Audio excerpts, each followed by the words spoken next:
He pried his mouth open forcefully. A deeply embedded cavity was driving him mad with pain. There was no dentist around, so he grabbed an ice skate, wedged the blade between his teeth, and slowly picked up a stone nearby. The immense pain made him pass out instantly. His name is Chuck. The reason he had to resort to such extreme measures was all because of a plane crash. At that time, Chuck had just boarded the plane, and not long after, it malfunctioned. He plunged straight into the ocean. Luckily, he reacted quickly, opened the life raft, and floated to the surface with the help of the jets. When he opened his eyes again, he found himself on a deserted island. He struggled to stand, searched his body, and found a pager, but it was ruined by the water. He also took out the pocket watch his girlfriend gave him. Though it was broken, the photo inside was still intact. Chuck yelled for help on the beach,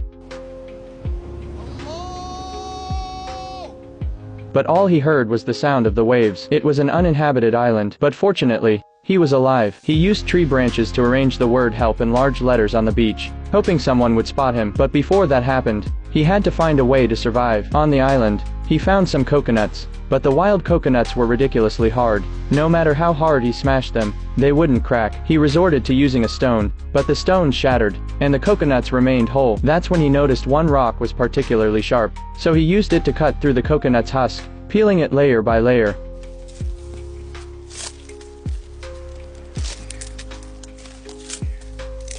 Then smashed it with all his might.